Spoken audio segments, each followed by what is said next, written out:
Hello बच्चों, तो इस लेक्चर में करने वाले हैं हम लोग रोटेशनल मोशन के जो नीट के प्रीवियस ईयर क्वेश्चंस हैं उनको करने वाले हैं, है ना। तो जैसा कि अपन पहले भी कर रहे थे, हम अभी वेव ऑप्टिक्स का कर चुके हैं, आज हम करेंगे रोटेशनल मोशन का। ठीक है, तो पहले हम ये देख लेते हैं कि रोटेशनल मोशन का हमारे नीट एग्जाम में वेटेज कितना रहता है ना। तो मैंने यहाँ पे 2019 से लेके 2015 में कितने क्वेश्चंस पूछे गए हैं वो मैं आपको बता देता हूँ। फिर अपन नंबर ऑफ टेस्ट जितने भी हुए होंगे उससे डिवाइड कर लेंगे तो हमें ये पता चल जाएगा ऑन एन एवरेज कि कितने क्वेश्चंस रोटेशनल मोशन से आते हैं। तो देखिए 2019 में कितने क्वेश्चंस आए थे रोटेशनल मोशन से? 2, 2018 में 4, 2017 में 2, 2016 में 5 और 2015 में 5। मैंने यहाँ पे स्टार बनाया हुआ है। मैंने स्टार यहाँ पे इसलिए बनाया हुआ है क्योंकि 2016 में 2 टेस्ट पेपर हुए थे और 2015 में भी 2 टेस्ट पेपर हुए थे। तो ये जो क्वेश्चन है वो दोनों टेस्ट पेपर को मिला के है ना। तो यहाँ पे अपन नंबर ऑफ टेस्ट कितने लेंगे? 2। यहाँ पे नंबर ऑफ टेस्ट 2 लेंगे और यहाँ पे 1 1 1। तो टोटल क्वेश्चंस अगर हम देखें तो 2019 से लेके 2015 के बीच में कितने आए हुए हैं? 2 4 6, 2 8, 5 13, 5 18। तो 18 क्वेश्चंस इस चैप्टर से आए हुए हैं, है ना, लास्ट 5 इयर्स की अगर हम बात करें। और कितने टेस्ट हुए? एक टेस्ट यहाँ हुआ, एक यहाँ हुआ, एक यहाँ हुआ, 3, 2 यहाँ, 2 यहाँ, तो 2 5 और 2 7। तो टोटल नंबर ऑफ टेस्ट कितने हुए? 7। मतलब अगर नीट एग्जाम 7 बार हुआ है तो रोटेशनल मोशन से कितने क्वेश्चंस आए? 18। तो ऑन एन एवरेज अगर हम एवरेज देखें तो अगर हम इसको सॉल्व करें 18/7 अप्रोक्सीमेट 2.57 होता है। मतलब हम ये कह सकते हैं कि इस चैप्टर का जो वेटेज है वो 2 या तो 3, या तो 2 क्वेश्चंस आएंगे या तो 3 आएंगे। ठीक है, चलिए तो स्टार्ट करते हैं। अपन देखते हैं 2019 में हमसे क्या पूछा गया था। देखिए नीट 2019 में हमसे क्या पूछा गया था, रोलिंग मोशन का क्वेश्चन था ये। देखते हैं क्या पूछा गया था। A disc of radius 2 meter and mass 100 kg rolls on a horizontal floor। मतलब हमारे पास एक horizontal floor है ना, उस पे एक डिस्क है जिसका मास 100 kg है, रेडियस 2 मीटर है। दिस इज रोलिंग, है ना, इस पे रोलिंग मोशन कर रही है। ठीक है, तो इसके पास ट्रांसलेशनल काइनेटिक एनर्जी भी होगी और रोटेशनल काइनेटिक एनर्जी भी होगी। Its centre of mass has speed 20 centimetre पर सेकेंड। अपन को ये दिया हुआ है 20 सेंटीमीटर पर सेकेंड। अगर हम मीटर पर सेकेंड में करेंगे तो कितना आ जाएगा? 0.2 metre per second. How much work is needed to stop the disc. इसको रोकने के लिए हमें कितना वर्क करना पड़ेगा? तो वर्क डन इक्वल टू क्या होता है? Change in its kinetic energy. लेकिन यहाँ पे चेंज इन काइनेटिक एनर्जी, कौन सी काइनेटिक एनर्जी? उसकी टोटल काइनेटिक एनर्जी। बच्चा अगर ट्रांसलेशनल काइनेटिक एनर्जी में चेंज निकाल देगा तो आंसर नहीं आएगा, या रोटेशनल काइनेटिक एनर्जी में चेंज निकाल देगा तो भी आंसर नहीं आएगा। उसको टोटल काइनेटिक एनर्जी में चेंज निकालना पड़ेगा। तो हमें पढ़ चुके हैं कि रोलिंग मोशन में जो हमारी काइनेटिक एनर्जी होती है वो translational kinetic energy plus rotational kinetic energy दोनों का सम होती है। तो कैसे हम निकालेंगे इसमें work done? Work done will be equal to final kinetic energy minus initial kinetic energy. कौन सी kinetic energy? Total kinetic energy. Final kinetic energy क्या हो जाएगी? हमें इसको रोकना है तो 0 हो जाएगी। इसके ये ना ट्रांसलेट करेगी ना ये रोटेट करेगी, तो 0 हो जाएगी। माइनस इनिशियल क्या होगी? इनिशियल होगी half mv² 1 + k² upon r²। आपको पता होगा बेटा कि रोलिंग मोशन में जो हमारी बॉडी की काइनेटिक एनर्जी होती है वो इतनी होती है। अगर आपको नहीं पता है तो मैंने रोलिंग मोशन पे एक लेक्चर बनाया हुआ है, आप उसको देखेंगे तो वहां पे मैंने बताया हुआ है। ठीक है, जब हम इसको सॉल्व करेंगे ना तो हमें जो वर्क डन मिलेगा वो मिलेगा 3 जूल। कितना मिलेगा वर्क डन? 3 जूल। आप यहाँ पे वैल्यू रख सकते हैं। एम कितना दिया है हमको? एम दिया हुआ है 100 kg। वी कितना दिया हुआ है? वी दिया हुआ है 0.2। k² upon r²। k² upon r, k क्या होता है यहाँ पे?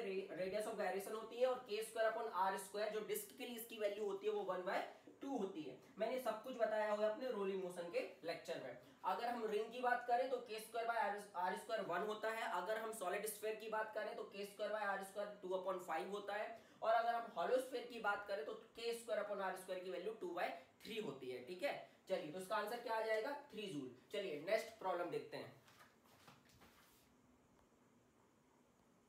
चलिए तो नेक्स्ट प्रॉब्लम हमारा 2019 का। A solid cylinder of mass 2 kg and radius 4 centimetre rotating about its axis at the rate of 3 rpm, है ना। तो कोई हमारे पास सॉलिड सिलेंडर है जो कि रोटेट कर रहा है। किस रेट से रोटेट कर रहा है? 3 रिवॉल्यूशन पर मिनट। मतलब 1 मिनट में कितने रिवॉल्यूशन कर रहा है? 3 रिवॉल्यूशंस। ठीक है, the torque required to stop after 2 pi revolutions. मतलब 2 पाई रिवॉल्यूशन के बाद हमें उस बॉडी को रोकना है, जो हमारा सॉलिड सिलेंडर उसको रोकना है। तो कितने टॉर्क की जरूरत होगी? तो पहले हम ये देख लेते हैं, हम यहाँ पे यूनिफॉर्म यहाँ पे रिटार्डेशन होगा या जूम करेंगे तो यूनिफॉर्म रिटार्डेशन पहले निकाल लेंगे, मतलब हम अल्फा निकाल लेंगे कि अल्फा कितना है, फिर हम वहां से टॉर्क निकाल लेंगे क्योंकि टॉर्क होता है आई इंटू अल्फा। तो पहला एम क्या है हमारा, अल्फा, एंगुलर रिटार्डेशन निकालना है हमें यहाँ पे। तो एंगुलर रिटार्डेशन कैसे निकालेंगे, तो देखिए यार, इनिशियल एंगुलर वेलोसिटी निकाल लेते हैं पहले। तो हमें इनिशियल आरपीएम दिया हुआ है, मुझे दिया है कि नंबर ऑफ रिवॉल्यूशंस पर मिनट कितने हैं, तो omega naught, initial angular velocity कितनी आ जाएगी, 2 पाई एन नॉट अपॉन 60, जहां पे एन नॉट क्या होगा, इनिशियल आरपीएम, इनिशियल आरपीएम मतलब इनिशियल नंबर ऑफ रिवॉल्यूशंस पर मिनट। तो कितना दिया गया हमको, 3 दिया गया है, तो हम यहाँ पे 3 रख लेंगे, 3 अपॉन 60। अगर आरपीएस होता तो अपन यहाँ पे 60 नहीं लिखते, हमें पता है कि जो ओमेगा होता है, ओमेगा होता है 2 पाई इंटू फ्रीक्वेंसी, फ्रीक्वेंसी क्या होता है, नंबर ऑफ रिवॉल्यूशंस पर सेकंड, और फ्रीक्वेंसी क्या होता है, n/60 होता है, जहां पे n क्या होता है, आरपीएम होता है, ठीक है। तो 2 पाई इंटू 3 अपॉन 60, तो कितना आ जाएगा, और हम इसको सॉल्व करेंगे, पाई अपॉन 10। तो इनिशियल एंगुलर वेलोसिटी कितनी आ जाएगी सॉलिड सिलेंडर की, सॉलिड सिलेंडर की इनिशियल एंगुलर वेलोसिटी आ जाएगी पाई अपॉन 10। अब हमें इसको रोकना है, तो फाइनल क्या हो जाएगी, फाइनल 0 हो जाएगी, ठीक है, फाइनल हो जाएगी 0।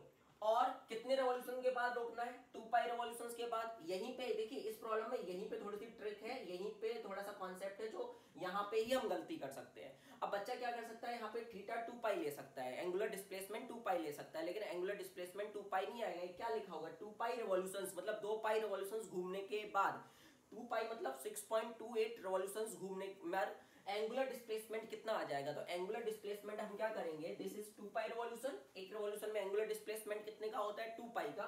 तो 2 पाई रिवॉल्यूशंस में कितने का होगा, तो हम कैसे निकालेंगे, 2 पाई इंटू 2 पाई, ये ध्यान रखेंगे, तो ये आ जाएगा 4 पाई स्क्वायर डिग्री रेडियन। ये आ गया हमारा एंगुलर डिस्प्लेसमेंट। अब हम कौन सा इक्वेशन यूज करेंगे अल्फा निकालने के लिए, हम यूज करेंगे थर्ड इक्वेशन, क्या कहता है हमारा, omega square minus omega naught का square equal to 2 alpha theta. एक क्वेश्चन हमने ट्रांसलेशन मोशन में भी पढ़े हुए थे, वहां पे क्या होता था, v square minus u square equal to 2a होता था, जहां पे s वहां पे लीनियर डिस्प्लेसमेंट होता था और ये लीनियर वेलोसिटी होती थी, यहाँ पे सब कुछ क्या होता है, एंगुलर होता है, ठीक है। तो फाइनल क्या है, फाइनल ओमेगा 0, इनिशियल कितना है, पाई अपॉन 10, तो इसका स्क्वायर हो जाएगा, इंटू 2 इंटू अल्फा हमको निकालना है, थीटा कितना है, 4 पाई स्क्वायर। तो अगर आप इसको सॉल्व करेंगे तो आपको जो अल्फा मिलेगा यहाँ से 1/800, नेगेटिव मिलेगा, नेगेटिव क्यों मिलेगा, क्योंकि रिटार्डेशन हो रहा है, उसकी एंगुलर वेलोसिटी क्या हो रही है, कम हो रही है, इतना रेडियन पर सेकेंड स्क्वायर। लेकिन हमसे रिटार्डेशन नहीं पूछा गया है कि रिटार्डेशन कितने का चाहिए, है ना, हमें इससे पूछा गया टॉर्क। तो टॉर्क कैसे निकालेंगे, जैसे वहां पे हम एक्सीलरेशन निकाल लेते थे, तो फोर्स कैसे निकालते थे, F इक्वल टू ma से। तो यहाँ पे अगर हमने एंगुलर रिटार्डेशन निकाल लिया, तो हम टॉर्क कैसे निकालेंगे, यहाँ पे तो हम टॉर्क निकालेंगे, टॉर्क इक्वल टू क्या होता है, आई इंटू अल्फा, ठीक है। आई किसके अबाउट लोगे आप, जिस एक्सिस के अबाउट वो घूम रहा होगा, तो किसके अबाउट घूम रहा है, अबाउट इट्स एक्सिस, मतलब ज्योमेट्रिकल एक्सिस। और क्या है, सॉलिड सिलेंडर, तो सॉलिड सिलेंडर का मोमेंट ऑफ इनर्शिया कितना होता है, मोमेंट ऑफ इनर्शिया होता है mr²/2, उतना ही होता है जितना कि डिस्क का होता है। तो mr²/2 इंटू अल्फा, अल्फा कितना आ गया, 1/800, ये आ गया अल्फा, ठीक है। तो m कितना दिया गया हमें, m हमें दिया है 2, r कितना है 4 का स्क्वायर इंटू 10⁻⁻4। बताइए मैंने 10⁻⁻4 क्यों किया है, क्योंकि ये सेंटीमीटर में दिया हुआ है ना, तो r स्क्वायर है, तो 10⁻2 का स्क्वायर हो जाएगा, तो 10⁻4 हो जाएगा अपॉन 2 इंटू 1/800। जब आप इसको सॉल्व करेंगे तो आपको जो टॉर्क की वैल्यू मिलेगी, टॉर्क आपको मिलेगा यहाँ से 2 इंटू 10⁻6 न्यूटन मीटर। तो इसका आंसर क्या हो गया, 2 इंटू 10⁻6 न्यूटन मीटर। 2019 में 2 प्रॉब्लम आए थे, दोनों हम सॉल्व कर चुके। अब हम जाते हैं 2018 में, देखते हैं 2018 में क्या प्रॉब्लम आया था। चलिए 2018 में हमसे क्या पूछा गया देखते हैं। हमारे पास 3 ऑब्जेक्ट है, एक सॉलिड स्फीयर है, एक थिन सर्कुलर डिस्क है और सर्कुलर रिंग है ना। सॉलिड स्फीयर का नाम A है, थिन सर्कुलर डिस्क का नाम B है और सर्कुलर रिंग का नाम C है। Each have the same mass and radius r, they all spin with the same angular speed omega about their own symmetric axis। ठीक है, याद रखिए, they are spinning मतलब वो सिर्फ रोटेट कर रहे हैं, they are not translating, है ना। The amount of work which is required to bring them to rest would satisfy the relation। मतलब हमें ये देखना है कि हमें सॉलिड स्फीयर अगर हमारा रोटेट कर रहा है with speed, angular speed omega, circular disc अगर रोटेट कर रही है और सर्कुलर रिंग रोटेट कर रही है, तो हमें सबसे ज्यादा वर्क किस में करना पड़ेगा रोकने के लिए और सबसे कम वर्क किस में करना पड़ेगा, हमें रिलेशन चाहिए इन तीनों वर्क में, ठीक है, तो हम क्या करेंगे, हम वर्क कैसे निकालेंगे, हमें किसी भी ऑब्जेक्ट को अगर रोकना हो तो हम वर्क कैसे निकालेंगे, कोई चीज अगर घूम रही है और उसको रोकना है तो हमें क्या करना पड़ेगा, हम लिखेंगे work done equal to change in its kinetic energy. यहाँ पे कौन सी काइनेटिक एनर्जी लेंगे हम, रोटेशनल काइनेटिक एनर्जी। हम यहाँ पे टोटल काइनेटिक एनर्जी नहीं लेंगे, जैसा कि हमने 2019 में जो पहला प्रॉब्लम आया था उसमें लिया हुआ था, क्योंकि वहां पे रोल हो रहा था। यहाँ पे क्या हो रहा है, स्पिन, मतलब दे आर रोटेटिंग, है ना, दे आर नॉट ट्रांसलेटिंग। तो हम क्या करेंगे, वर्क डन इक्वल टू क्या लिखेंगे, change in it's rotational kinetic energy. Rotational kinetic energy final क्या हो जाएगी अगर हमें रोकना है तो 0, और इनिशियल क्या होगी minus half I omega square. तो वर्क डन जो होगा इस केस में वो होगा हाफ आई ओमेगा स्क्वायर। अभी हम साइन को छोड़ देते हैं, हमें मैग्नीट्यूड की बात कर रहे हैं वर्क डन के, ठीक है। तो हमें इतना वर्क करना पड़ेगा। वर्क नेगेटिव आने का मतलब ये होगा कि जो हमारा वर्क नेगेटिव आने का मतलब क्या होगा यहाँ पे, कि हमारी जो टॉर्क होगा और जो एंगुलर डिस्प्लेसमेंट होगा they will be in the opposite sense, ठीक है। तो वर्क डन कितना आ जाएगा, हाफ आई ओमेगा स्क्वायर। अब देखिए सबका ओमेगा क्या है, यहाँ पे तीनों ऑब्जेक्ट का ओमेगा सेम है, लेकिन तीनों का क्या अलग अलग है, आई। आई हम किसके अबाउट लिखेंगे, आई हमें उनका दिया हुआ है about their own symmetric axis, तो हम उसके अबाउट आई लिखेंगे तीनों का, है ना। तो हम जानते हैं कि अगर हम बात करें ए की, तो ए क्या है, ए है सॉलिड स्फीयर, तो उसका आई कितना हो जाएगा 2/5 mr स्क्वायर हो जाएगा, ठीक है। बी क्या है, बी है डिस्क, इसका आई कितना हो जाएगा mr स्क्वायर बाई 2 हो जाएगा। किस एक्सिस का अबाउट है, which is passing through their centre and perpendicular to its plane. और कौन बच गया भाई, सी। सी कौन है भाई, सी है हमारा सर्कुलर रिंग, तो रिंग के लिए आई कितना हो जाएगा, रिंग के लिए हो जाएगा mr स्क्वायर। अब आप मुझे खुद बताइए, सबका मास सेम है, सबकी रेडियस भी सेम है और सबका ओमेगा भी सेम है, तो किसमें वर्क ज्यादा करना पड़ेगा, जिसका ये वाला टर्म ज्यादा होगा, है ना। यहाँ पे वाला टर्म 1 है, 1/2 है यहाँ पे वाला टर्म, क्योंकि mr स्क्वायर कॉमन है सब में, और यहाँ पे वाला टर्म कितना है 1, तो सबसे ज्यादा किसमें है, इसमें। तो हमें सर्कुलर रिंग को रोकने के लिए सबसे ज्यादा वर्क करना पड़ेगा। और ये वाला टर्म सबसे छोटा कितना है 2/5, 2/5 की वैल्यू होती है 0.4 और 1/2 की वैल्यू होती है 0.5, तो सबसे कम किसमें आएगा, इसमें आएगा 0.4 सबसे कम होगा, मतलब हमें सबसे कम वर्क इसमें करना पड़ेगा, फिर उससे ज्यादा वर्क इसमें करना पड़ेगा और सबसे ज्यादा वर्क इसमें करना पड़ेगा। तो हमारा क्या रिलेशन जाएगा तीनों वर्क में, तो हम लिखेंगे WC is greater than WB is greater than WA, ठीक है। तो सबसे ज्यादा वर्क किसमें करना पड़ेगा, हमें किसको रोकने के लिए करना पड़ेगा, रिंग को रोकने के लिए, और सबसे कम वर्क किसको रोकने के लिए करना पड़ेगा, हमें सॉलिड स्फीयर को। चलिए नेक्स्ट प्रॉब्लम देखते हैं। चलिए नेक्स्ट क्या पूछा गया हमसे, the moment of the force. The moment of the force मतलब हमसे क्या पूछा गया है, टॉर्क, ठीक है। एफ वेक्टर दिया है, और ये जो एफ वेक्टर वो किस पॉइंट पर एक्ट कर रहा है, इस पॉइंट पर एक्ट कर रहा है, और किसके अबाउट हमें टॉर्क निकालना है, इस पॉइंट के अबाउट निकालना है। तो बहुत ही आसान प्रॉब्लम है, वेक्टर्स में ऐसी प्रॉब्लम कराए जाते हैं। तो देखिए एक पॉइंट है, वो पॉइंट के कोऑर्डिनेट क्या है 2, 0, -3, इस पर एक फोर्स एक्ट कर रही है, ये मान लेते हैं फोर्स एक्ट कर रही है 4i cap + 5j cap - 6k cap. बहुत सारे केस में हमसे जो एंगुलर मोमेंटम टॉर्क निकलवाया जाता है ना, वो ओरिजिन के अबाउट निकलवाया जाता है, लेकिन इसमें ओरिजिन के अबाउट नहीं निकलवाया जा रहा है, इसमें किसी पॉइंट के अबाउट निकलवाया जा रहा है जिसके कोऑर्डिनेट हमको दिए गए हैं। तो ये पॉइंट हम मान लेते हैं यहाँ कहीं पे, क्या है पॉइंट के कोऑर्डिनेट 2, -2, -2। अब हमसे पूछा गया टॉर्क, तो हम टॉर्क जानते हैं क्या होता है, टॉर्क होता है R क्रॉस F। तो F वेक्टर तो हमको दिया गया है, अब हमको क्या निकालना है, R वेक्टर निकालना है। तो R वेक्टर क्या होगा, अगर A पॉइंट है, B पॉइंट है, तो ये हमारा R वेक्टर होगा। तो R वेक्टर को कैसे निकाला जाएगा, AB वेक्टर जो होगा वो हमारा R वेक्टर होगा। और कैसे AB वेक्टर कैसे निकाला जाता है, position vector of B vector minus position vector of B minus position vector of A, ऐसे निकाला जाएगा। तो हम क्या करेंगे, याद रखिए इसमें से इसको माइनस करना है ना, आप उल्टा मत कर दीजिए, अगर आप इसमें से इसको माइनस कर देंगे तो आपका R वेक्टर गलत हो जाएगा, है ना। तो याद रखिए किस पॉइंट के अबाउट फोर्स लग रही है और किस पॉइंट के अबाउट निकालना है। अगर आपने पॉइंट को इंटरचेंज कर दिया तो आपका आंसर भी अलग आ जाएगा, और आंसर में हर जगह माइनस आ जाएगा, और शायद वो भी ऑप्शन में दिया हो तो आपका आंसर गलत हो जाएगा, है ना। तो AB वेक्टर कैसे निकाला जाएगा, position vector of B minus position vector of A। तो position vector of B x coordinate निकालते, तो 2 - 2 कितना हो जाएगा 0i कैप, 0 माइनस ऑफ -2 तो कितना हो जाएगा +2j कैप, -3 माइनस ऑफ -2 मतलब कितना हो जाएगा +2 हो जाएगा, तो -3 + 2 कितना हो जाएगा -k कैप। तो R वेक्टर आ गया। अब R वेक्टर आ गया, F वेक्टर हमको दिया गया है, अब हमको क्या निकाल लेना है, क्रॉस प्रोडक्ट निकाल लेना है। और क्रॉस प्रोडक्ट निकालना आपको आता होगा, कैसे निकालते हैं क्रॉस प्रोडक्ट, ऐसे मैट्रिक्स बनाते हैं, यहाँ पे i कैप लिखते हैं, यहाँ j लिखते हैं, यहाँ k लिखते हैं। R क्रॉस F होता है, तो यहाँ पे पहले अपन R के कोफिशिएंट लिखेंगे।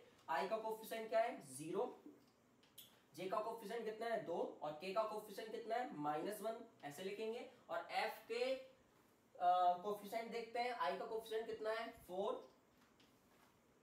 जे का कोफिशिएंट कितना है 5 और के का कोफिशिएंट कितना है -6। फिर क्या करते हैं, फिर अपन ऐसे लिख देते हैं प्लस आई कैप माइनस जे कैप प्लस के कैप। फिर क्या करते हैं, फिर भाई जब हम आई कैप का कोफिशिएंट लिखना होता है तो इसको और इसको हटा देते हैं और इन दोनों का मल्टीप्लाई करते हैं माइनस इन दोनों का मल्टीप्लाई, तो कितना हो जाएगा देखो ये 2 इंटू -6 -12 माइनस ऑफ 5 इंटू -1 मतलब माइनस में आएगा, तो कितना हो जाएगा -12 और ये -5 और वहां भी एक माइनस आता है तो +5 हो जाएगा, ठीक है। फिर जे के लिए क्या करेंगे, इन दोनों इसको खत्म कर देंगे, इसको खत्म कर देंगे, इन दोनों का मल्टीप्लाई करेंगे तो 0 हो जाएगा और इन दोनों का करेंगे तो -4 हो जाएगा, मतलब 0 माइनस ऑफ -4, ठीक है। फिर लास्ट में के का कैसे करेंगे, इसको और इसको खत्म कर देंगे, 0 इंटू 5 करेंगे तो 0 आ जाएगा, -8 आ जाएगा, तो 0 -8 आ जाएगा, तो कितना आ जाएगा देखो -7 आई कैप और ये प्लस हो जाएगा, लेकिन ये माइनस है तो -4 जे कैप और -8 के कैप, तो इसका आंसर हो गया, ठीक है। चलिए नेक्स्ट प्रॉब्लम देखते हैं। देखिए नेक्स्ट प्रॉब्लम हमारा थ्योरेटिकल प्रॉब्लम है, लेकिन बहुत ही अच्छा प्रॉब्लम है और इसमें और किस टाइप के प्रॉब्लम बन सकते हैं वो भी अपन देखेंगे अभी, है ना। A solid sphere is rotating freely about its symmetry axis in free space। एक solid sphere है which is rotating about its symmetric axis, ठीक है। The radius of the sphere is increased keeping its mass same। मास को same रखा जाता है और उसकी रेडियस को बढ़ाया जाता है। फिर हमसे पूछा जाता है कि which of the following physical quantities would remain constant। कौन कौन कांस्टेंट रहेगा, रोटेशनल काइनेटिक एनर्जी, दूसरा ऑप्शन है मोमेंट ऑफ इनर्शिया, तीसरा angular velocity and last option है एंगुलर मोमेंटम। तो पहले अपन देखते हैं रोटेशनल काइनेटिक एनर्जी। पहले आप मुझे बताइए, जब आप radius of the sphere radius को इंक्रीज करोगे और मास सेम रहेगा तो उसका मोमेंट ऑफ इनर्शिया तो चेंज होगा। क्यों होगा मोमेंट ऑफ इनर्शिया चेंज, क्योंकि मोमेंट ऑफ इनर्शिया होता है 2/5 mr²। अब मास अगर कांस्टेंट है और अगर आपने रेडियस को बढ़ाया तो आपका मोमेंट ऑफ इनर्शिया बढ़ेगा, एक कंफर्म बात है। तो मोमेंट ऑफ इनर्शिया तो हो नहीं सकता है, ठीक है। अब क्या पूछा गया हमसे, रोटेशनल काइनेटिक एनर्जी, तो रोटेशनल काइनेटिक एनर्जी होती है ½ I⍵², ठीक है। तो रोटेशनल काइनेटिक एनर्जी भी कांस्टेंट नहीं रह सकती, क्यों, क्योंकि आई चेंज हो रहा है। अब ओमेगा चेंज हो रहा है कि नहीं हो रहा है वो अपन थोड़ी देर में बात करते हैं, लेकिन आई तो चेंज हो रहा है। अच्छा अब नेक्स्ट अपन को देखना ओमेगा चेंज हो रहा है कि नहीं हो रहा है, और हमें देखना है एंगुलर मोमेंटम। तो यहाँ पे देखिए जब ऐसा हो रहा है ना तो कोई एक्सटर्नल टॉर्क नहीं आ रहा है, मतलब हमने कोई एक्सटर्नल फोर्स नहीं लगाई है जो टॉर्क पैदा कर रही हो। अगर टॉर्क नहीं आ रहा है तो हम जानते हैं torque external torque equal to क्या होता है, dl/dt होता है। जैसे ट्रांसलेशन में F एक्सटर्नल क्या होता है, dp/dt होता है, वहां पे लीनियर मोमेंटम का रेट ऑफ चेंज होता है, यहाँ पे एंगुलर मोमेंटम का जो रेट ऑफ चेंज होता है वो टॉर्क के बराबर होता है।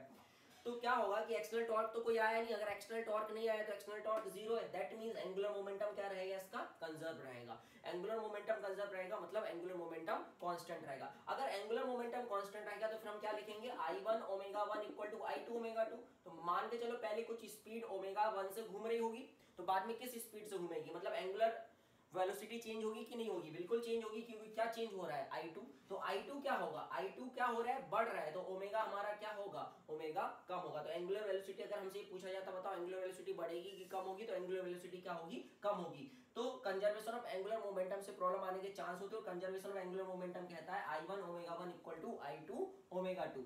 तो देखिए पहले मोमेंट ऑफ इनर्शिया I1 था, बाद में मोमेंट ऑफ इनर्शिया I2 हो गया, I2 बढ़ गया तो ओमेगा क्या हो जाएगा, ऑब्वियस बात है कम हो जाएगा। मतलब पहले अगर एंगुलर वेलोसिटी ω1 रही होगी तो जो ω2 होगा, ऐसा करने के बाद क्या करने के बाद, रेडियस बढ़ाने के बाद और मास को कांस्टेंट रखने के बाद जो उसकी एंगुलर वेलोसिटी होगी वो क्या हो जाएगी, हमारी कम हो जाएगी। तो इसका आंसर क्या जाएगा, हमसे पूछा गया कौन सी क्वांटिटी कांस्टेंट होगी, तो कौन सी फिजिकल क्वांटिटी कांस्टेंट होगी, एंगुलर मोमेंटम कांस्टेंट रहेगा। चलिए नेक्स्ट प्रॉब्लम देखते हैं अब।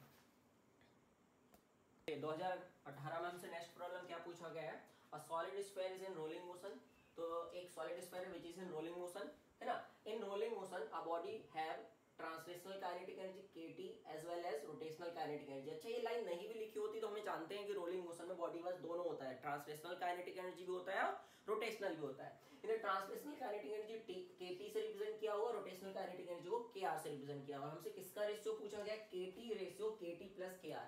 kT प्लस kr क्या हो जाएगी, उसकी टोटल काइनेटिक एनर्जी हो जाएगी, और kT क्या हो जाएगी, ट्रांसलेशनल काइनेटिक एनर्जी। बहुत ही आसान प्रॉब्लम है और बच्चों को पता रहता है इस टाइप का प्रॉब्लम आने के चांस ज्यादा होते हैं, तो वो ऐसे प्रॉब्लम को करके ही जाते हैं। तो ट्रांसलेशनल काइनेटिक एनर्जी क्या आएगी, ½ mv², ट्रांसलेशनल होगी, और रोटेशनल क्या आएगी, ट्रांसलेशनल प्लस रोटेशनल, मतलब ½ mv²। अगर हम इसको करें तो क्या आएगा, ½ mv² प्लस ½ I⍵²।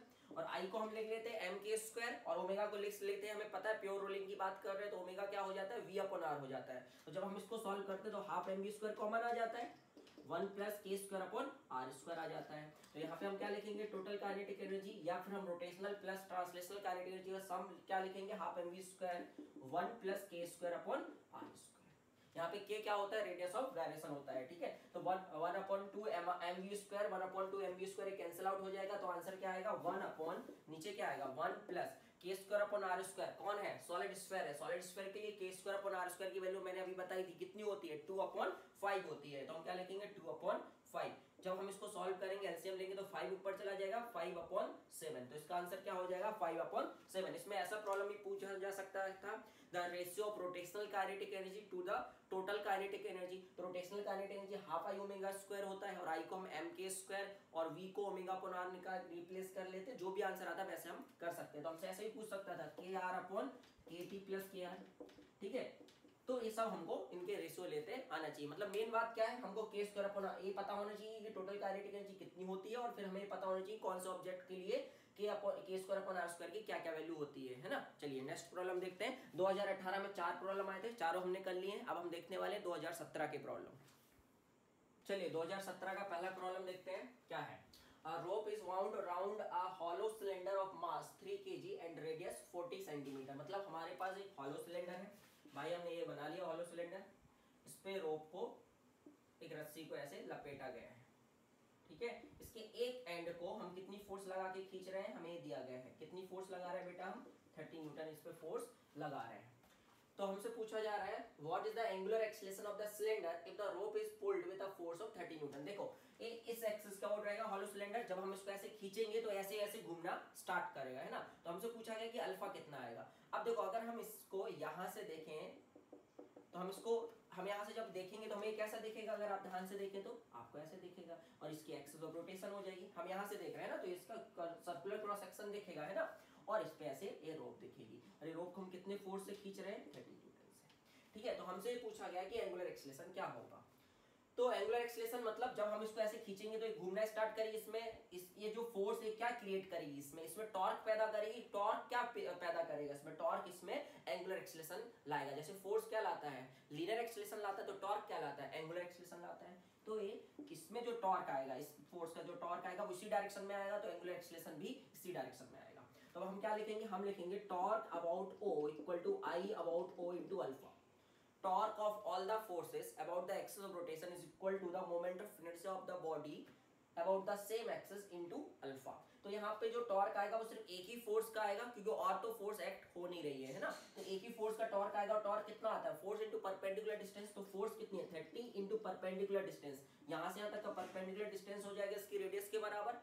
तो इसकी रेडियस हमको कितनी दी गई 40 सेंटीमीटर। तो हम क्या लिखेंगे 0.4 क्यों लिखेंगे, क्योंकि हमें मीटर में रखना है। हम कभी भी जब भी हम फॉर्मूला यूज करते हैं तो हमें हर चीज को किस में रखना होता है ऐसा यूनिट में। ऐसा मत कीजिए कि इसको ऐसा फोर्स को ऐसा यूनिट में रख रहा है उसको सीजीएस यूनिट में रख रहा है। या तो सबको सीजीएस यूनिट में रखिए या तो सबको ऐसा यूनिट में रखिए। अगर आप सीजीएस यूनिट में रखते हैं तो अननोन भी हमारा सीजीएस यूनिट में आएगा जो हमें निकालना होगा, और अगर आप ऐसा यूनिट में रखते हैं तो अननोन भी आपका ऐसा यूनिट में आएगा। लेकिन एक फॉर्मूले में हर एक फिजिकल क्वांटिटी की जो आप वैल्यू रखेंगे वो एक ही यूनिट में रखेंगे, या तो ऐसा यूनिट में रखो या तो सीजीएस में रखो। इसलिए अगर हमने ऐसा ही में रखा तो हम ज्यादातर ऐसा ही यूनिट में ही रखते हैं सब कुछ।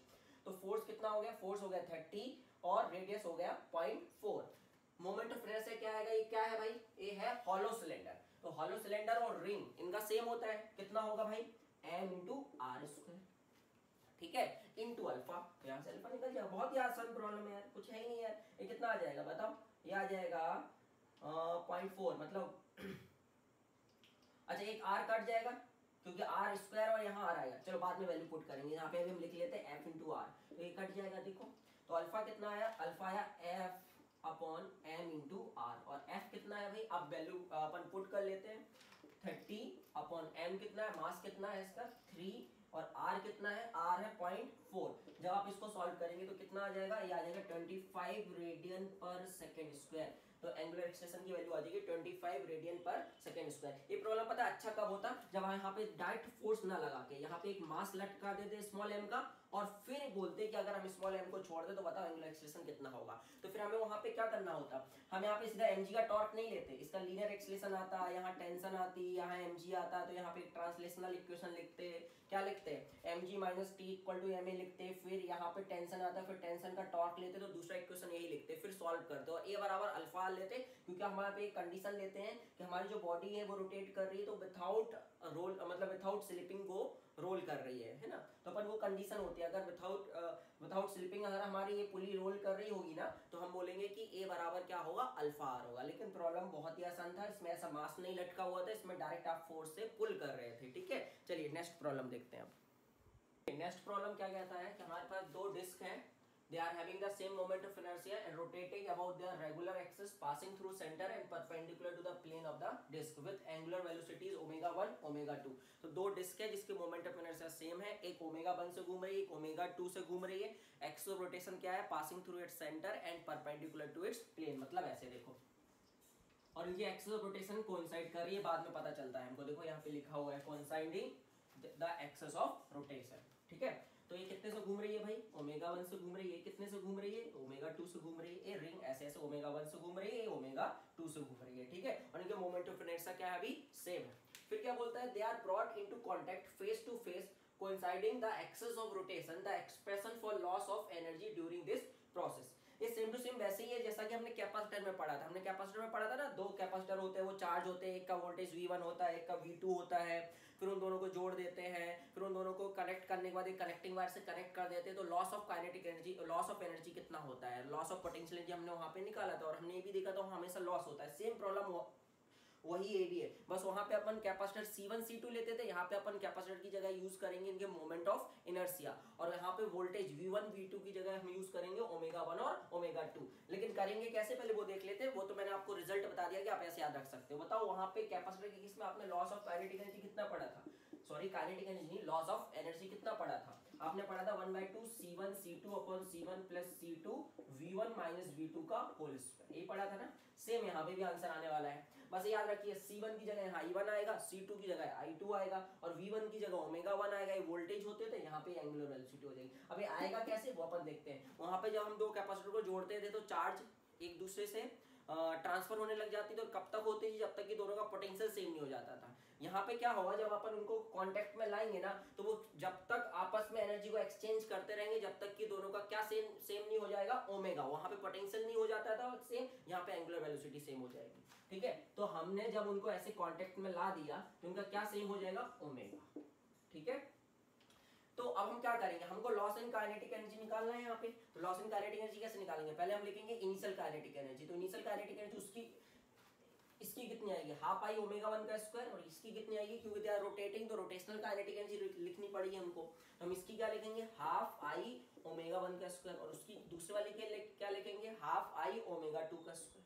ये आ गया इनिशियल। फाइनल क्या लिखेंगे, final they start rotating with the same angular velocity omega, तो अपन क्या लिखेंगे, half I omega square plus half I omega square. समझ में आई बात। अब ओमेगा कैसे निकालोगे, अब लॉस कैसे निकालोगे, इनिशियल माइनस फाइनल, तो आप इसमें से इसको माइनस कर दोगे, लेकिन यहाँ पे अननोन अभी ओमेगा है, अभी अपन को ओमेगा निकालना पड़ेगा। तो ओमेगा हम कैसे निकालेंगे, तो ओमेगा निकालेंगे हम कंजर्वेशन ऑफ एंगुलर मोमेंटम लगा के, क्योंकि जब ऐसा हुआ इनको कांटेक्ट में लाया गया तो उन पे कोई भी एक्सटर्नल टॉर्क नहीं आया। अगर इस सिस्टम पे कोई भी एक्सटर्नल टॉर्क एक्ट नहीं किया तो इनका एंगुलर मोमेंटम क्या रहेगा, कंजर्व रहेगा। तो एंगुलर मोमेंटम हम initial angular momentum equal to final angular momentum करेंगे। तो इनिशियल एंगुलर मोमेंटम क्या है, I इंटू ओमेगा 1, इसका L क्या होता है, I इंटू ओमेगा, तो इसका एंगुलर मोमेंटम क्या हो जाएगा इनिशियल, I इंटू ओमेगा 1, इसका कितना हो जाएगा, I इंटू ओमेगा 2, तो प्लस I इंटू ओमेगा 2। ये सेम सेंस में रोटेट कर रहे थे, इसलिए हमने दोनों का एंगुलर मोमेंटम को ऐड किया है। अगर ये उल्टा रोटेट कर रहा होता तो यहाँ माइनस आता है। ठीक है, इक्वल टू क्या लिखोगे अपन, I plus I into omega. तो यहाँ से ओमेगा आ गया, ओमेगा कितना आ जाएगा, ओमेगा आ जाएगा omega 1 plus omega 2 upon half. यहाँ पे ओमेगा को रख देना, इसमें से इसको माइनस कर देना, तो आप देखोगे जो आपका लॉस आ जाएगा काइनेटिक एनर्जी में, तो कितना आ जाएगा लॉस, यहाँ पे काइनेटिक एनर्जी में लॉस आ जाएगा हमारा 1/2 इंटू मैंने बताया इससे अपन याद रख सकते हैं, जब आप सॉल्व करो तो यही आएगा I1 इंटू I2, और I1 बराबर I2 बराबर I है, तो क्या हो जाएगा I स्क्वायर अपॉन नीचे क्या हो जाएगा 2I, यहाँ ω1 माइनस ω2 का होल स्क्वायर। इसको सॉल्व करेंगे तो कितना आ जाएगा 1/4, एक I कट जाएगा, I इंटू ω1 माइनस ω2 का स्क्वायर, तो ये आएगा loss of kinetic energy during this process. ठीक है, याद आप ऐसे रख सकते हैं। ठीक है, चलिए नेक्स्ट प्रॉब्लम देखते हैं क्या आया था। तो हम 2017 में जो 2 प्रॉब्लम आए थे वो देख चुके हैं, अब हम 2016 का देखने वाला है। तो 2016 में क्या आया हुआ है, पहला क्वेश्चन देखते हैं। 2 rotating bodies A and B of masses m and 2m with moment of inertia IA and IB such that IB is greater than IA have equal kinetic energy of rotation. Let LA and LB be their angular momenta respectively, then the relation between LA and LB, हमें उनके angular momentum में relation निकालना है। ठीक है, कि LA बड़ा होगा कि LB बड़ा होगा कि दोनों इक्वल होंगे, क्या होगा अपन को निकालना है। तो ये बहुत ही आसान प्रॉब्लम है। अपन को L और काइनेटिक एनर्जी में क्या पता होना चाहिए, रिलेशन पता होना चाहिए। काइनेटिक एनर्जी ऑफ रोटेशन और एंगुलर मोमेंटम में रिलेशन पता होना चाहिए। तो पहले हम ये देखते हैं, ट्रांसलेशन में जाते हैं। तो काइनेटिक एनर्जी ऑफ ट्रांसलेशन और लीनियर मोमेंटम में क्या रिलेशन होता था, यही होता था, याद है होगा आप लोग को। काइनेटिक एनर्जी होती थी p²/2m। ये कौन सी काइनेटिक एनर्जी होती थी, ट्रांसलेशन की, और p क्या होता था, लीनियर मोमेंटम, और m क्या होता था, मास ऑफ द बॉडी। यही रोटेशन में जब आप जाओगे तो रोटेशन में ये फॉर्मूला क्या बन जाएगा, काइनेटिक एनर्जी ऑफ रोटेशन या rotational kinetic energy, linear momentum की जगह कौन सा मोमेंटम आने लग जाएगा, एंगुलर मोमेंटम, और मास की जगह क्या आने लग जाता है, मोमेंट ऑफ इनर्शिया। रोटेशनल में मोमेंट ऑफ इनर्शिया वही रोल प्ले करता है जो कि ट्रांसलेशन में कौन प्ले करता है, मास। तो मास किस में कन्वर्ट हो जाता है, आई में। अब देख लो आप, रोटेशनल काइनेटिक एनर्जी सेम है, तो अपन कह सकते हैं कि जो L होगा वो √I के प्रोपोर्शनल होगा, मास से कोई लेना देना नहीं है। ठीक है, L जो है वो √I के प्रोपोर्शनल होगा। मतलब इन शॉर्ट अपन ये कह सकते हैं जिसका I ज्यादा होगा उसका L ज्यादा होगा। तो I किसका ज्यादा है, B बॉडी का ज्यादा है, तो LB किसका ज्यादा होगा, B का। तो क्या रिलेशन आएगा LA और LB में, LB is greater than LA। बहुत ही आसान प्रॉब्लम था। चलो नेक्स्ट प्रॉब्लम देखते हैं। चलिए नेक्स्ट प्रॉब्लम देखते हैं 2016 में। A solid sphere of mass m and the radius r is rotating about its diameter। देखो फिर से एक सॉलिड स्फीयर है जो कि सिर्फ क्या कर रहा है, रोटेट कर रहा है। तो 3 चीजें हो सकती है, रोटेट, ट्रांसलेशन और रोलिंग। तो रोलिंग में दोनों हो जाता है, और रोटेशन में क्या होती है, काइनेटिक एनर्जी ½ I ω² होती है। रोलिंग में क्या होती है, ½ mv² इंटू 1 + k²/r², दोनों का सम होती है। और ट्रांसलेशन में क्या होती है, काइनेटिक एनर्जी ½ mv² होती है। आप देख सकते हैं सेम टाइप के प्रॉब्लम ही पूछे जा रहे हैं बार बार। इसलिए अगर हम नीट की तैयारी कर रहे हैं तो हमें प्रीवियस ईयर क्वेश्चंस करने बहुत जरूरी है, क्योंकि वही प्रॉब्लम उसी टाइप के पूछे जा रहे हैं बार बार। ठीक है, a solid sphere of mass m and radius r is rotating about its diameter. A solid cylinder, एक देखियो सॉलिड स्फीयर है और एक क्या है, सॉलिड सिलेंडर है, ऑफ सेम मास। इन दोनों के मास सेम है, रेडियस सेम है, और ये डायमीटर के अबाउट घूम रहा है। डायमीटर के अबाउट इसका मोमेंट ऑफ इनर्शिया 2/5 mr² होता है, और ये किसके अबाउट घूम रहा है, ज्योमेट्रिकल एक्सिस, यानी mr² होता है। सॉलिड सिलेंडर का mr²/2 होता है, with N angular speed twice that of the sphere. मतलब इसकी एंगुलर स्पीड डबल है, किसकी डबल है, सॉलिड सिलेंडर की। अब क्या पूछा था, ratio of their kinetic energy of rotation E sphere upon E cylinder. मतलब kinetic energy, rotational kinetic energy of sphere and rotational kinetic energy of cylinder, इनका हमें क्या चाहिए, रेशियो। तो हम क्या लिखेंगे, स्फीयर की रोटेशनल काइनेटिक एनर्जी लिखते हैं ना, तो हम लिखेंगे ½ I of sphere into omega of sphere का स्क्वायर, और फिर नीचे क्या लिखेंगे, ½ I of cylinder, solid cylinder है ना, सॉलिड सिलेंडर, ए सॉलिड स्फीयर डबल S, और सॉलिड सिलेंडर को हमने क्या लिखा है, SC इंटू ओमेगा कितना है इसका, ओमेगा इसके डबल है। मतलब अगर हम इसका ओमेगा ले लें तो इसका कितना हो जाएगा, 2 ओमेगा, तो 2 ओमेगा स्क्वायर, हाफ कट जाएगा। इसका I कितना आएगा, सॉलिड सिलेंडर का अबाउट इट्स डायमीटर कितना होता है, 2/5 mr² होता है। इसका कितना होता है, mr²/2 होता है, और ये कितना हो जाएगा, ओमेगा स्क्वायर कैंसिल आउट हो जाएंगे, लेकिन 2 का स्क्वायर यहाँ पे क्या हो जाएगा, 4। अभी mr² कैंसिल आउट हो जाएंगे। फिर अगर हम इसको सॉल्व करेंगे तो क्या हो जाएगा, देखो ये हो जाएगा, ये 2 ऊपर चला जाएगा तो 2 2 जा 4 हो जाएगा, 4/20, यानी कितना आ जाएगा, 1/5। तो इसका आंसर है 1/5। बहुत ही आसान प्रॉब्लम है। चलो अब नेक्स्ट देखते हैं। नेक्स्ट प्रॉब्लम देखते हैं, ये रिजल्ट ओरिएंटेड प्रॉब्लम है। चलो देखते हैं क्या है। A light rod of length L, एक रॉड है जिसका मासलेस रॉड है हमारे पास, जिसकी लेंथ L है, इस has 2 masses m1 and m2 attach to its 2 end. मतलब एक रॉड है, इसके 2 एंड पर m1 और m2 अटैच है। ठीक है, फिर क्या लिखा हुआ है, the moment of inertia of the system about an axis perpendicular to the rod and passing through the centre of मास।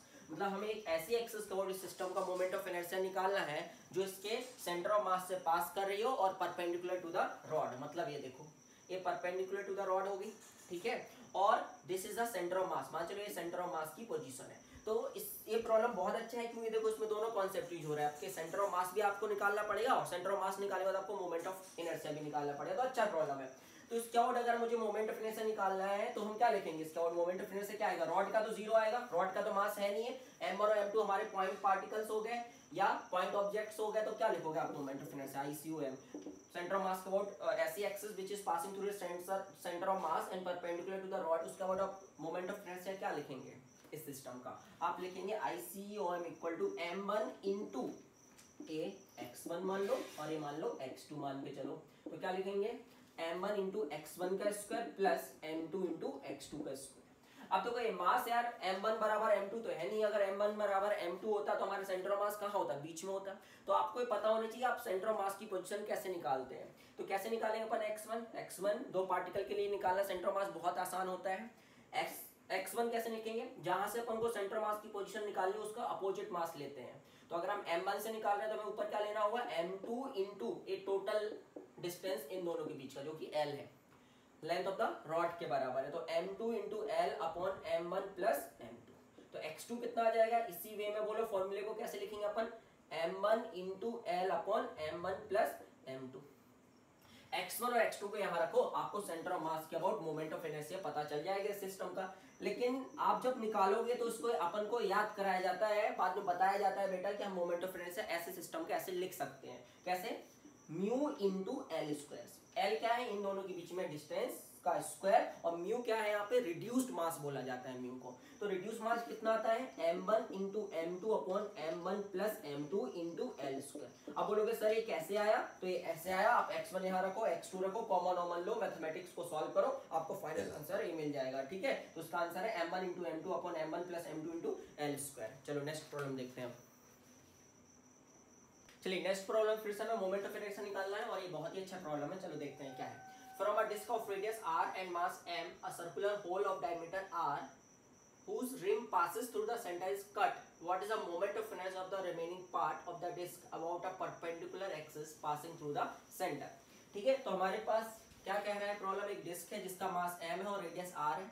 इसमें से अपन एक पोर्शन को कट करते, सर्कुलर होल को कट करते हैं जिसकी डायमीटर r है, मतलब रेडियस r/2 हो जाएगा, और उसका जो रिम है उसकी जो रिम है वो कहां से पास करेगी, सेंटर से। मतलब कैसे कट करते हैं, देखें ऐसे,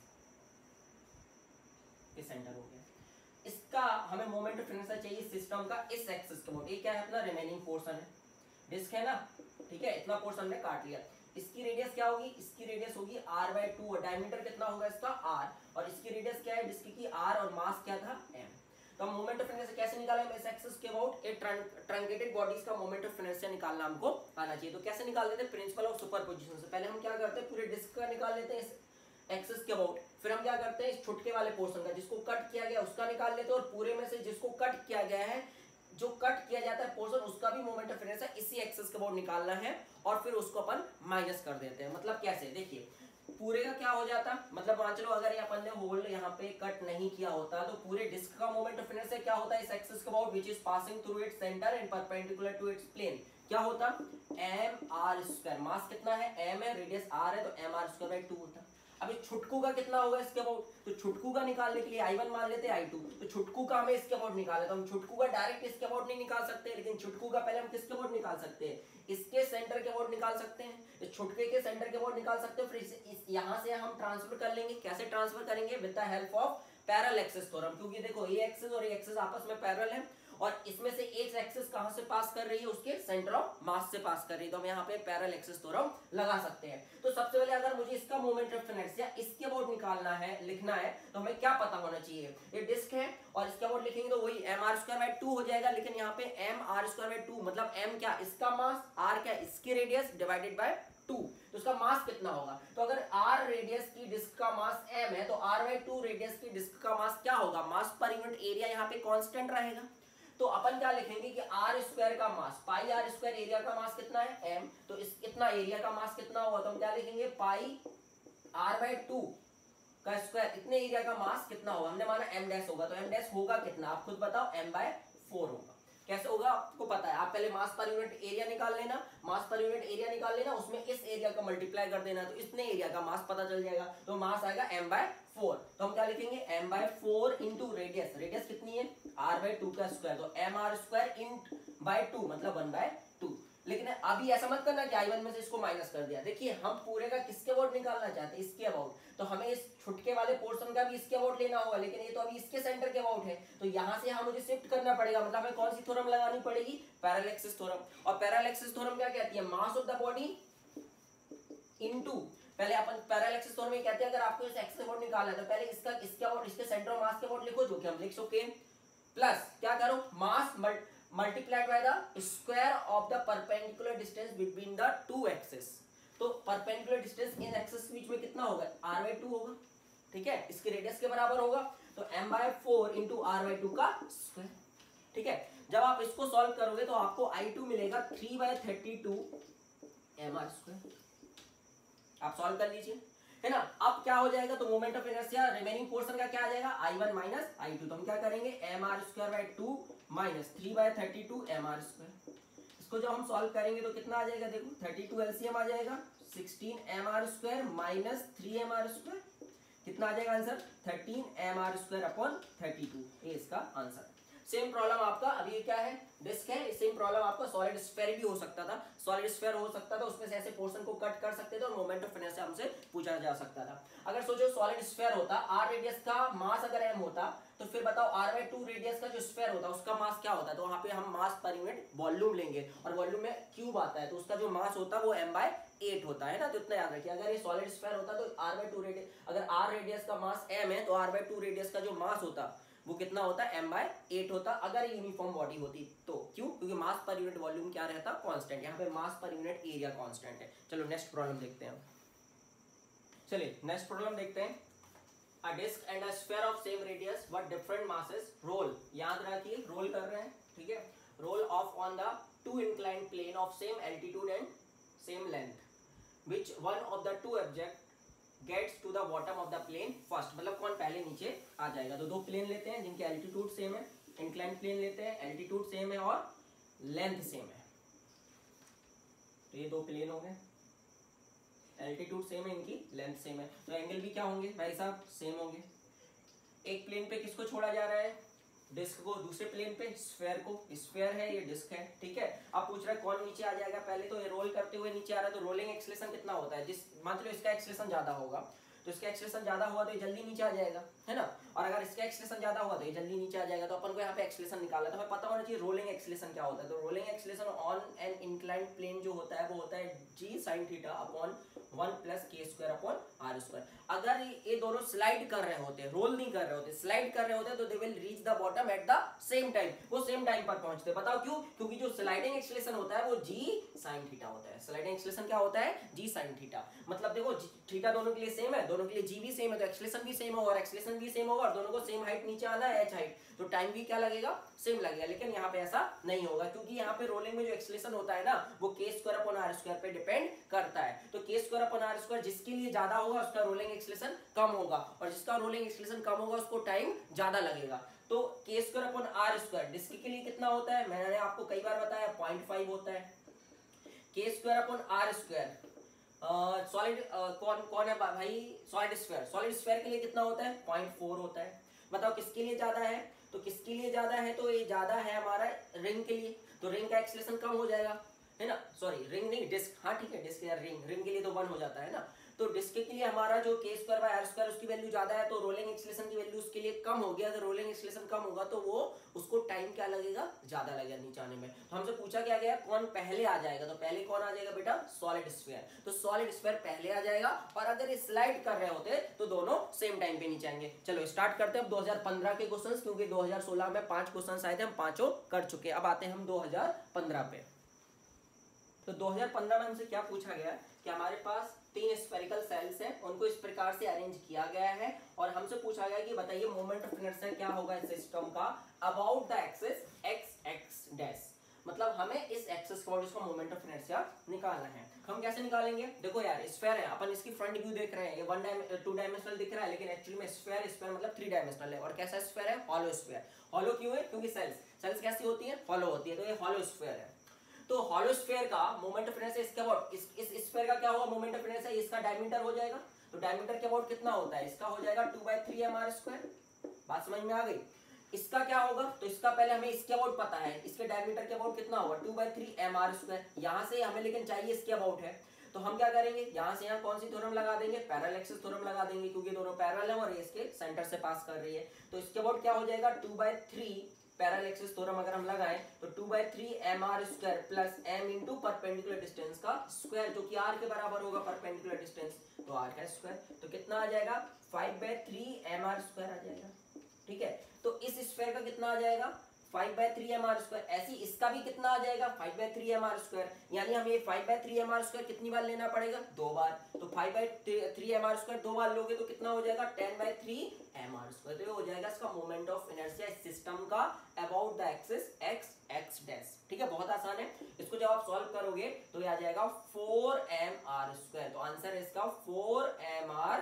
तो इसमें अपन ने क्या लगाया? अपन को मोमेंट ऑफ इनर्शिया याद होना चाहिए, हॉलो स्फीयर का क्या होता है अबाउट इट्स डायमीटर, और हमें पैरेलल एक्सिस थ्योरम लगाते आनी चाहिए। चलो अब नेक्स्ट प्रॉब्लम देखते हैं। नेक्स्ट प्रॉब्लम में हमें क्या दिया गया है? एक रॉड है जो मासलेस है, उसके एंड पे 2 मास को अटैच किया गया है, m1 और m2 को, है ना, और इसकी जो रॉड की जो लेंथ है वो l है। ठीक है, अब हमसे पूछा गया है कि बताओ यार, हमें इस सिस्टम को एक ऐसी एक्सिस के अबाउट घुमाना है ना, जिसके अबाउट इसको रोटेट कराना हमारे लिए सबसे आसान हो या सबसे कम वर्क करना पड़े। तो बताओ हमें इसको यहाँ से जो ये डिस्टेंस है x कितना लेना चाहिए, जिससे कि इस एक्सिस को अगर हमें इसको घुमाए तो हमें सबसे कम वर्क करना पड़े। तो किसी भी चीज को घुमाने के लिए अगर हम ऐसी एक्सिस के अबाउट घुमाए जो उसके सेंटर ऑफ मास से पास कर रही हो, तो हमें सबसे कम वर्क करना पड़ेगा उसको घुमाने में। जैसे फॉर एग्जांपल एक कॉपी देखो, अगर हम इस एक्सिस के अबाउट इसको घुमाएंगे तो देखो हमको ज्यादा वर्क करना पड़ रहा है इसको घुमाने में, लेकिन अगर हम इसको यही इसके सेंटर ऐसी एक्सिस के अबाउट घुमाए जो उसके सेंटर से पास कर रही हो, तो इसको घुमाना देखो हमारे लिए कितना आसान है। तो हमें हर उस सिस्टम को घुमाना आसान होता है या कम वर्क करना पड़ता है उस एक्सिस के about which is passing through the centre of mass of the system. तो हमसे ये एक्स पूछा गया, तो तुमको करना कुछ नहीं था, तुमको बस इतना सा करना था कि तुम्हें एक सेंटर ऑफ मास मान लेते और आपको सेंटर ऑफ मास की पोजीशन निकालनी थी। और सेंटर ऑफ मास कैसे निकाला जाता है? अभी मैंने बताया था कि अगर हमारे पास 2 पॉइंट मासेस हैं और वो स्ट्रेट लाइन पे है तो उनका सेंटर ऑफ मास कैसे निकाला जाता है। तो हमें m1 से सेंटर ऑफ मास निकालना था, तो हमसे x पूछा गया था, तो x क्या आ जाएगा? हमें m1 से निकालना है, तो हम क्या लिखेंगे? m2 into l upon m1 plus m2। और इसके अबाउट अगर मोमेंट ऑफ इनर्शिया भी पूछ लेता तो अभी हमने पढ़ा था मोमेंट ऑफ इनर्शिया कितना होता है? म्यू इंटू एल का स्क्वायर, जहां पे म्यू कितना होता है? m1 into m2 upon m1 plus m2। ठीक है, तो देखो आप देखो 2017 में जो क्वेश्चन पूछा गया था 2015 में उसी टाइप का पहले प्रॉब्लम पूछा जा चुका था। तो कहीं ना कहीं हर प्रॉब्लम एक दूसरे से रिलेटेड होता है। चलो नेक्स्ट प्रॉब्लम देखते हैं और क्या पूछा गया हमसे 2015 में। चलिए नेक्स्ट प्रॉब्लम देखते हैं। प्रॉब्लम हमारा इक्विलिब्रियम ऑफ रिजिड बॉडीज से लिया गया है और मैंने इस टॉपिक को कवर किया है और इसमें मैंने इससे भी बहुत टफ न्यूमेरिकल्स कराए हैं। ये तो बहुत ही आसान न्यूमेरिकल है उनके कंपैरिजन में। ठीक है, चलो तो इसमें कहता क्या है कि एक रॉड है जिसका वेट W है। This is supported by 2 parallel knife edges. Knife edges में डरना नहीं है, ठीक है, कुछ नहीं होता, अभी बता देता हूँ। A and B and is in equilibrium in a horizontal position. The knives are at a distance d from each other. The center of mass of the rod is at a distance x from and A.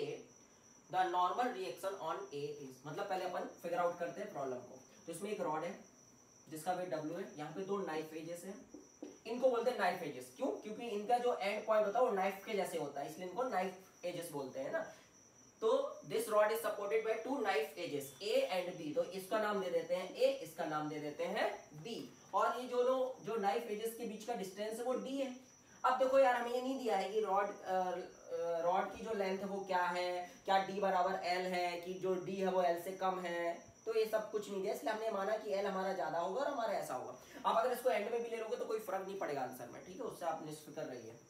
The center of mass of the rod is at a distance x from A। तो इसका centre of मास यहाँ है W जहाँ पे act करेगा। जो कि ए से कितनी दूरी पर है, x दूरी पर है। तो b से ये दूरी कितनी आ जाएगी, b से ये दूरी आ जाएगी d माइनस एक्स। अब हमसे पूछा गया था नॉर्मल रिएक्शन ऑन ए, तो नॉर्मल रिएक्शन ए पे क्या आएगा, तो हमें इसका क्या बनाना होगा, फ्री बॉडी डायग्राम बनाना होगा। तो ये कहाँ लगाएगा नॉर्मल रिएक्शन, ऊपर Na, और ये कहाँ लगाएगा, ऊपर Nb। तो अगर हम इसकी इक्विलिब्रियम की बात करें तो ट्रांसलेशनल इक्विलिब्रियम से Na plus Nb equal to Mg मिल जाएगा। This is equation number 1। Mg नहीं लेके इन्हें वेट दिया है W, तो अपन इसको W ले लेंगे। अब हमें निकालना है, हमें Na निकालना है, तो हम टॉर्क किसके अबाउट ले लेंगे। आप टॉर्क इसके अबाउट किसी अबाउट भी लिख सकते हो और जीरो कर सकते हो, लेकिन अगर हम सोचो अगर हमें Na निकालना और हम इसके अबाउट टॉर्क ले ले तो हमारा एक इक्वेशन में निकल जाएगा, हमें दूसरा इक्वेशन बनाने की जरूरत भी नहीं होगी, Na निकल जाएगा। तो हम क्या करेंगे, हम टॉर्क अबाउट B लेंगे और उसको जीरो कर देंगे। जब हम B का अबाउट टॉर्क लेंगे तो Nb का तो जीरो हो जाएगा, क्योंकि इस फोर्स की लाइन ऑफ एक्शन इसी पॉइंट से पास कर रही है। किस किस का आएगा, W का आएगा और Na का आएगा। W का कैसा आएगा, क्लॉकवाइज आएगा, नहीं सॉरी W का कैसा आएगा, एंटी क्लॉकवाइज आएगा। तो उसका हम पॉजिटिव लेंगे तो W इंटू परपेंडिकुलर डिस्टेंस कितना आ जाएगा, d माइनस एक्स आ जाएगा पॉजिटिव, क्योंकि एंटी क्लॉकवाइज टॉर्क को हम पॉजिटिव लेते हैं। और Na का कैसा आएगा, क्लॉकवाइज आएगा, तो क्या लिखेंगे माइनस Na, और ये डिस्टेंस कितना है d, तो जीरो। तो Na into d equal to zero. Zero क्यों, क्योंकि टॉर्क जीरो होना चाहिए, क्यों, क्योंकि रोटेशनल इक्विलिब्रियम में भी है और ट्रांसलेशनल इक्विलिब्रियम में भी है। तो यहाँ से Na आ जाएगा, कितना आ गया भाई, W into D minus x upon D. देखिए कितना आसान प्रॉब्लम। मैंने एक लेक्चर बनाया हुआ है इक्विलिब्रियम और रिजिड बॉडीज में, मैंने उसमें बहुत अच्छे प्रॉब्लम कराए। मैंने तो वहाँ पे एक इंसान को भी खड़ा कर दिया है, फिर मैंने 2 इंसान को खड़े कर दिए, मतलब अच्छे प्रॉब्लम कराया, और वहाँ पे मैंने आपको टॉर्क लेना भी सिखाया है, ठीक है। तो उस लेक्चर को आप जरूर देखेंगे। अगर वो लेक्चर अगर आपको समझ में आ जाता है तो ये प्रॉब्लम आप ऐसे आंख बंद करके भी इसको सॉल्व कर सकते हैं। चलो एक और प्रॉब्लम देखते हैं, लास्ट प्रॉब्लम है 2015 का, उसको और देख लेते हैं। देखिए प्रॉब्लम हमारा क्या कहता है कि एक फोर्स है alpha i cap plus 3j cap minus 2k cap, this force is acting on a particle at point इतना, ठीक है। Find the value of alpha such that the angular momentum of the particle is conserved about the origin. मतलब अगर हम बात करें तो एक पॉइंट है 2, -6, 4, एक पार्टिकल पे एक फोर्स एक्ट कर रही है, कितनी फोर्स एक्ट कर रही है, alpha i cap plus 3j cap minus 2k cap, ठीक है। ये पूछ रहा है कि इस पार्टिकल के अल्फा की वैल्यू क्या होनी चाहिए जिससे कि इस पार्टिकल का जो एंगुलर मोमेंटम है वो ओरिजिन के अबाउट क्या रहे, कंजर्व रहे। तो अगर इसका एंगुलर मोमेंटम ओरिजिन के अबाउट कंजर्व रहना है तो उसका टॉर्क क्या होना चाहिए, जीरो होना चाहिए, क्योंकि देखो टॉर्क बराबर क्या होता है, dl/dt। अगर इसको कंजर्व रहना है, इसको कांस्टेंट रहना है, तो टॉर्क को क्या होना पड़ेगा, जीरो। मतलब हमें करना क्या है, हमें इस फोर्स का टॉर्क लेना है अबाउट द ओरिजिन और उसको कितना कर देना है, जीरो। जीरो ना करके जीरो वेक्टर, क्योंकि टॉर्क कैसी क्वांटिटी है, वेक्टर क्वांटिटी है। तो हमें टॉर्क लेना है इस फोर्स के अबाउट द ओरिजिन और उसको जीरो कर देना है। तो हमें क्या करना पड़ेगा, टॉर्क क्या होता है, अब हमारा टॉर्क होता है r क्रॉस f। टॉर्क क्या होता है भाई, r cross f। r vector निकालना पड़ेगा पहले, तो r वेक्टर क्या हो गया हमारा, ये हो गया। तो हम r वेक्टर क्या लिखेंगे, जीरो है तो 2 minus 0 i cap minus 6 minus 0 i cap j cap, sorry 4 minus 0 k cap. तो क्या लिखेंगे r वेक्टर आ जाएगा 2 i cap minus 6 j cap plus 4 k cap, ये r वेक्टर है। और f वेक्टर कितना है भाई, alpha i cap plus 3j cap minus 2 k cap. इनका क्रॉस प्रोडक्ट को जीरो करना है, यानी ये दोनों वेक्टर क्रॉस प्रोडक्ट कब जीरो होगा, जब ये दोनों वेक्टर कैसे होंगे, पैरेलल होंगे। कैसे होंगे भाई, पैरेलल होंगे या तो एंटी पैरेलल होंगे। और दो वेक्टर अगर पैरेलल एंटी, देखो क्रॉस प्रोडक्ट निकाल के आप 0 i cap plus 0 j cap plus 0 k cap के बराबर करके इक्वेट कर सकते हो आई और जे के कोफिशिएंट को, उससे भी आपको अल्फा की वैल्यू निकल जाएगी। लेकिन एक वो बड़ा टफ मेथड है, tough in the sense time consuming method है। आसान मेथड क्या है कि अगर इन दोनों का क्रॉस प्रोडक्ट जीरो हो रहा है, मतलब इन दोनों वेक्टर को आपस में पैरेलल होना है, और पैरेलल होने के लिए हमें एक कंडीशन पता है कि दो वेक्टर को अगर पैरेलल होना है तो हमें पता है कि a1 upon a2 equal to क्या होनी चाहिए, b1 upon b2 equal to क्या होनी चाहिए, c1 अपॉन c2। जहां पे a1 क्या है, a वेक्टर का कोफिशिएंट i कैप का, b1 क्या है, कोफिशिएंट है j कैप का a वेक्टर का, और c1 क्या है, कोफिशिएंट ऑफ a वेक्टर का, किसका कोफिशिएंट है, k कैप का। तो यहाँ पे देखो हमें क्या लेना है, हमने ले लिया कि हमारा एक वेक्टर r वेक्टर है, एक f वेक्टर है, तो हम क्या लिखेंगे a1। तो a1 क्या है हमारा, i कैप का कोफिशिएंट, तो हम क्या लिखेंगे 2, और यहाँ पे दूसरे वेक्टर का कोफिशिएंट क्या है i का, अल्फा, तो हम लिखेंगे 2 अपॉन अल्फा। फिर इसको क्या लिखेंगे -6 अपॉन 3 इक्वल टू क्या लिखेंगे 4 अपॉन -2। तो उसको लिखने की अपन को जरूरत नहीं, यहाँ से आप अल्फा निकाल सकते हो। तो अल्फा कितना आ जाएगा -1, तो अल्फा आ जाएगा -1। जब अल्फा -1 होगा तो हमें पता है दोनों वेक्टर कैसे हो जाएंगे, आपस में पैरेलल हो जाएंगे, और पैरेलल हो जाएंगे तो टॉर्क क्या हो जाएगा हमारा इस फोर्स के अबाउट द ओरिजिन 0 हो जाएगा, और जब टॉर्क 0 हो जाएगा तो हमारा एंगुलर मोमेंटम क्या हो जाएगा, इस पार्टिकल का angular momentum about the origin क्या हो जाएगा 0 हो जाएगा। तो मैंने 2019 से लेके 2015 तक के जितने भी क्वेश्चंस पूछे गए थे वो सब मैंने करा दिए हैं। अब नेक्स्ट लेक्चर में अपन 2014 से लेके 2010 के क्वेश्चंस करेंगे। Thank you so much.